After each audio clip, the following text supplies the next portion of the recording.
ఓకేనా? సరే తర్వాత నేను యాక్సెప్ట్ చేయొద్దా? యాక్సెప్ట్ చేయలేను. నేను అసలు అబ్జర్వ్ అంటే అప్పుడు నీకు తెలుసుగా శివ, మా ఇంట్లో సిచ్యువేషన్స్ అన్ని ఆల్రెడీ మనం ఇంత ముందు ఇంటర్వ్యూ చేసినాం కదా. నా సిచ్యువేషన్స్ ఇవన్నీ బాగా లేకుండే. అప్పటికి నేను ఒక హౌస్ కట్టుకొని ఇంట్లో కార్ తీసుకోవాలనే ఒక ప్లానింగ్ ఉండే.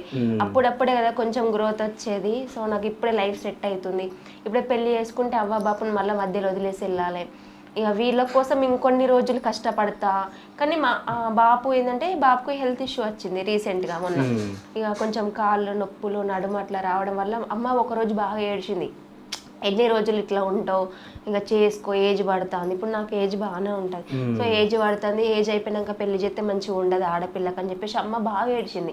ఏడితే అయినప్పటికీ నాకు చేసుకోవాలని రావట్లేదు. అంటే నేను వదిలేసి వెళ్ళిపోతే మళ్ళీ ఎట్లా ఉంటారు, ఇన్ని రోజులు మనం ఒక అబ్బాయిలాగా లీడ్ చేసుకుంటా తీసుకుపోయినాం కదా ఫ్యామిలీని, ఇప్పుడు అక్క వాళ్ళ ఫ్యామిలీ మన ఫ్యామిలీ అని చెప్పేసి నేను చాలా కొంచెం ఇక ముందుకు అడిగేయడానికి మనసు ఒప్పలేదు, భయమైంది. మళ్ళా చేసుకున్న తర్వాత ఎట్లుంటుంది ఫ్యామిలీ, ఎట్లా చూసుకుంటాడు, వాళ్ళ ఫ్యామిలీ బ్యాక్గ్రౌండ్ ఏంది, అందరిలాగా ఇప్పుడు బయట చూస్తున్నాం కదా పెళ్లి మాత్రం చేసుకో, అది ఇట్లుంటుంది టార్చర్ అత్తలతో అట్లుంటుంది అని చెప్పేసి చాలా మంది చాలా రకాలుగా మాట్లాడతారు. అది మాట్లాడింది నేను ఎప్పుడు మైండ్కి తీసుకోను.